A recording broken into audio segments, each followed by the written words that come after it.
नमस्कार विद्यार्थी मित्रांनो, आपल्या परिसर अभ्यास भाग 1 या विषयामध्ये तुमचं स्वागत आहे। यामध्ये आपण मागील व्हिडिओमध्ये आपले जो फूड फॉर ऑल हा चॅप्टर आहे तर तो संपलेला आहे। त्याच्यामध्ये खूप सगळ्या नवीन टेक्निक्स, नंतर फार्मर्ससाठी जे काही असिस्टंट प्रोग्राम अरेंज केले जातात त्याबद्दल आपण माहिती घेतली। त्यानंतर who are doctor MS Swaminathan which is a great role in green revolution. तर अशा पद्धतीनं हे जे महत्त्वाचे पॉईंट्स होते ते आपण पाहिलेले आहेत। आता आपण या चॅप्टरची एक्झरसाइज पाहणार आहोत। चला तर मग सुरू करूया आपली exercise from question number first, that is what's the solution. यावरती काय उपाय आहे आपण शोधणार आहोत। That is the plant in the pot is not growing well. एका पॉटमधलं जे भांड आहे प्लांट आहे तर ते व्यवस्थित ग्रो होत नाही, त्याची वाढ होत नाही आहे। तर काय कराल बरं तुम्ही? बघा, we will water plant every day. ते जर झाड आहे तर त्याला रेग्युलरली पाणी देण्याचं काम हे आपलं आहे, कारण त्या कुंडीतलं जर झाड व्यवस्थित वाढत नसेल तर नक्कीच सुरुवातीला त्याचं पाणी सप्लाय जो आहे तर तो रेग्युलर आहे का, व्यवस्थित आहे का हे पाहणं गरजेचं आहे। Then we will add manure, म्हणजे त्यामध्ये खत थोडंफार प्रमाणामध्ये आपण टाकू शकतो। Then we will allow the plant to get enough sunlight. At the most important point here that is त्या प्लांटला सनलाईट ही पुरेशी मिळते का हे आपण पाहिलं पाहिजे। Then next question is that use your brain power. What is the purpose of storing food grain in your house. आपल्या घरामध्ये जे फूड स्टोअर केलं जातं किंवा जे धान्य साठवलं जातं तर त्याचं महत्त्वाचं ध्येय काय आहे, पर्पज काय आहे। बघा, we stored food in our house so that we have food to suffice. आपल्याला व्यवस्थित त्याचं सफिशियंट साठा किंवा त्या वेळी आपल्याला ते फूड व्यवस्थित मिळावं यासाठी आपण ते स्टोअर करू शकतो। किंवा food is not available or there is shortage or during the difficult time like flood or any other disaster. ज्यावेळी आपत्ती येतात तर त्या आपत्तीच्या काळामध्ये आपल्याला जे धान्य मिळतं तर त्याचं शॉर्टेज होऊ नये किंवा कुठलीही डिफिकल्टी त्यामध्ये येऊ नये यासाठी फूड हे स्टोअर करणं गरजेचं आहे। Then question number third, find the correct and incorrect statement. पुढे काही सेंटेन्स दिलेले आहेत, त्यातले करेक्ट कोणतं आहे आणि इनकरेक्ट कोणतं आहे। जर इनकरेक्ट दिलेलं असेल तर त्याचं करेक्ट सेंटेन्स करून आपल्याला लिहायचं आहे। बघा, there is only one method of farming. जी शेतीची मेथड आहे ती फक्त एकच आहे का? The sentence is correct or incorrect? Sure, the sentence is incorrect. Then what is the correct statement? That is the lot of advance method are available. खूप सगळ्या मेथड आहेत आपल्या फार्मिंगसाठीच्या, not only one method for farming. Then India is an agricultural country. शेतीचा जो देश आहे तर तो आपला जो भारत देश आहे तो शेतीचा देश म्हणून ओळखला जातो का? Yes, it is correct sentence. Then next one, use of improve seeds does not lead to higher yield. जे काही नवीन बियाणे आहेत तर हे चांगली यील्ड मिळवण्यासाठी त्यांचा यूज होत नाही का? This sentence is also incorrect. That means the correct sentence, use of improve seed lead to higher yield. ज्यावेळी आपण हे सुधारित बियाणे वापरतो तर नक्कीच त्याचे जे यील्ड आहे, त्याचे जे उत्पन्न आहे तर ते जास्त मिळत असतं। Then question number 4, answer the following question. What is first, what are the advantages of using improve seeds. जे बियाणे आहेत इम्प्रूव्ह केलेले किंवा सुधारित जे बियाणे आहेत त्याचे ॲडव्हांटेजेस काय आहेत? बघा, first, this have higher yield. त्याचं जे उत्पन्नाची क्षमता आहे तर ती सुरुवातीच्या बियाण्यांपेक्षा नक्कीच त्याची चांगली असते। Then they can resist pest attack. त्यावरती जे कीटक त्यांचा अटॅक होतो तर त्यांचा अटॅक होत नाही किंवा ते त्याला रेजिस्ट करतात। Then next, some varieties become ripe for harvesting in a short period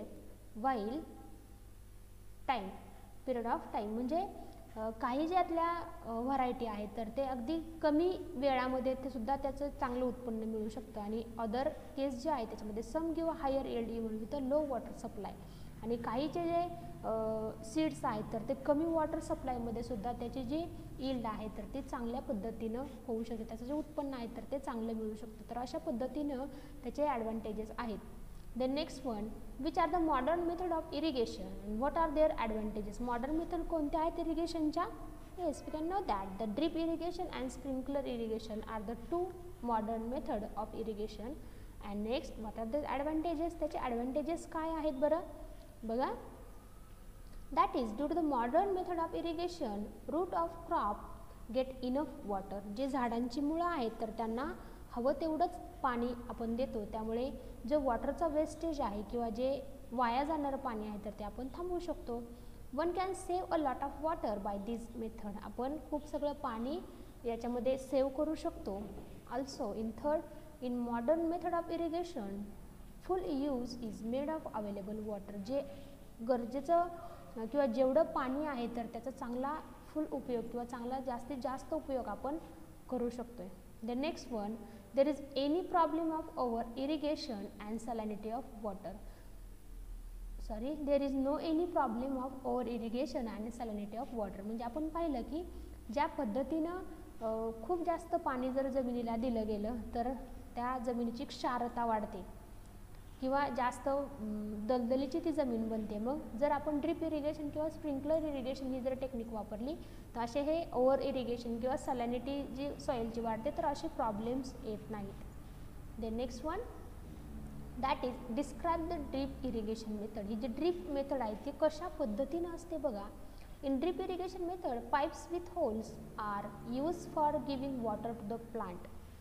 जे पाईप असतात असे ब्लॅक कलरचे पाईप्स असतात बघा आणि याला छोटे छोटे होल असतात. म्हणजे होलमुळं काय होतं की ड्रॉप फक्त त्या प्लांट्सच्या रूटशी म्हणजे त्याच्या मुळाशी फक्त पाणी दिलं जातं. Then only required amount of water drip near the plants. जेवढं त्या प्लांटला गरजेचं आहे तेवढंच त्यामधून आपण पाणी सप्लाय करू शकतो. Then full use of water can be done by drip irrigation method. जेवढं वॉटर आहे तेवढंच आपण जेवढं गरजेचं आहे तेवढंच प्लांट्सला दिल्यामुळं पाण्याचा जो अपव्यय आहे तर तो आपण टाळू शकतो. Then what are the reasons due to which growing crops are damage. जे धान्य आहेत किंवा अन्नधान्य जे आहेत तर ते डॅमेज होण्याचं किंवा ते जे खराब होतात त्याचे कोणते कारणं आहेत बघा. दॅट इज किंवा वाढणारे जी पिकं आहेत ते खराब होतात किंवा ते व्यवस्थित त्यांची वाढ होत नाही, त्याचे वेगवेगळे कारणं आहेत बघा. The growing crops in the field can be attacked by diseases and pest attack. जे काही कीटाणूंचं किंवा कीटक असतात तर त्यांच्या अटॅकमुळं तर ते डॅमेज होऊ शकतात. किंवा if the fertility of soil is reduced, the productivity of field is also reduced. जर त्या जमिनीची किंवा ज्या मातीची जी सुपीकता आहे तर ती जर कमी झाली तर नक्कीच त्या शेतीची जे धान्य उगवण्याची जी क्षमता आहे किंवा त्याची जी ग्रोथ आहे त्यावरती अफेक्ट होतो.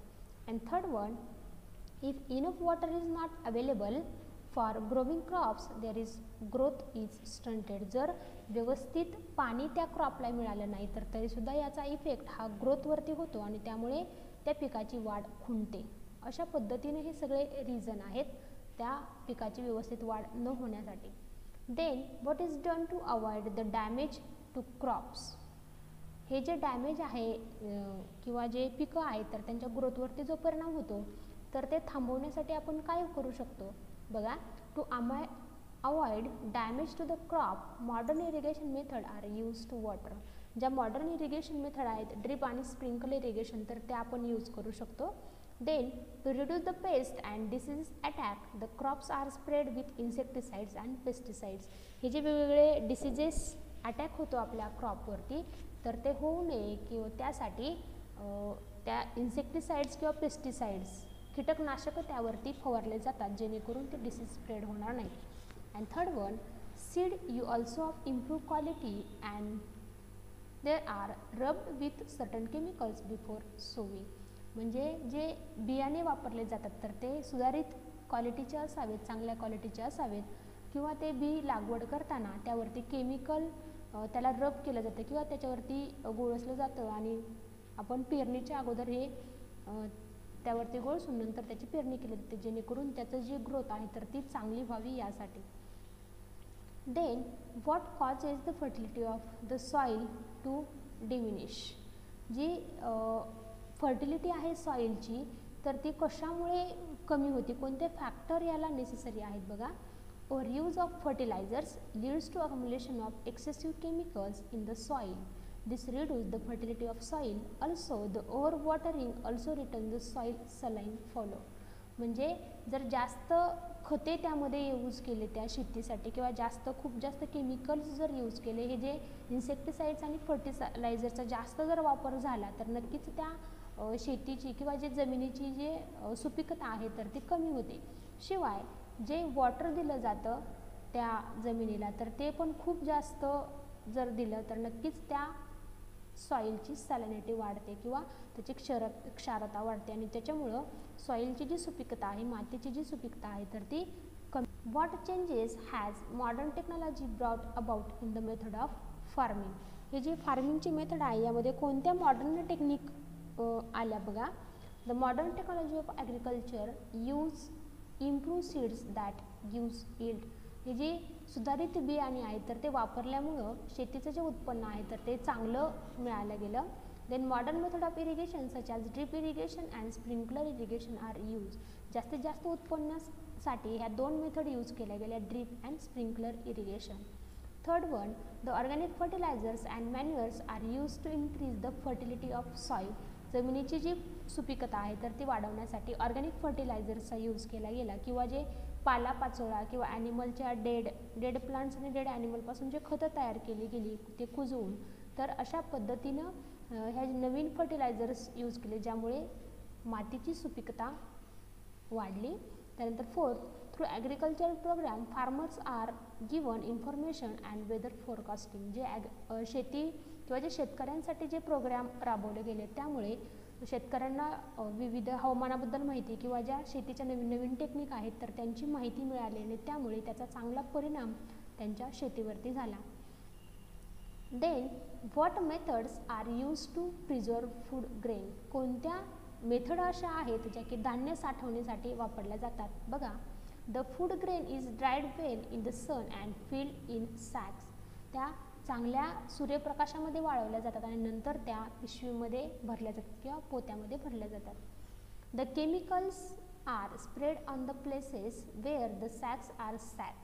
म्हणजे जिथं आपल्याला त्या सॅक जे पोते आहेत तर ते साठवून ठेवायचे आहेत तर अशा ठिकाणी अगोदर केमिकल स्प्रेड केले जातात जेणेकरून कीटक किंवा इतर कुठलेही डिसीज त्यावरती स्प्रेड होणार नाहीत. Then if the neem leaves are mix with the grain to avoid insect attack. जर आपण त्या धान्यामध्ये लिंबाची पानं जर मिक्स करून टाकली तरीसुद्धा एखाद्या कीटकांचा अटॅक त्यावरती होण्यापासून आपण ते रोखू शकतो. Next one, the place where grains are stored is kept dry and airy to prevent it from catching fungus. जिथं आपण धान्य साठा करणार आहोत तर ती प्लेस जी आहे, जी जागा जी आहे तर ती ड्राय असावी आणि तिथं हवा ही खेळती असावी, म्हणजे थोडीशी हवेशीर ती जागा असावी जेणेकरून त्या धान्याला फंगसचा अटॅक होणार नाही, म्हणजे त्याला बुरशी लागणार नाही अशी ती जागा असावी. Then how is water made available for farming. पाणी जे आहे तर ते जमिनीसाठी कशा पद्धतीनं वापर होतो तर बघा. In India most of the agriculture is depend upon monsoon. भारतामध्ये सगळ्यात जास्त जी शेती आहे तर ती पावसाच्या पाण्यावरती अवलंबून आहे किंवा पावसाच्या पाण्यावरती ती शेती केली जाते. Along with this rain water from rivers, lake and wells are use for irrigation process.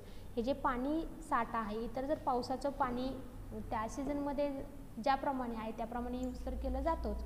शिवाय नदी आहेत, तलाव आहेत किंवा बोर आहे, कॅनल आहे, या पाण्याचे वेगवेगळे जे सोर्स आहेत तर त्यांचा वापर केला जातो. The next, dams are built on rivers holding huge quantities of water.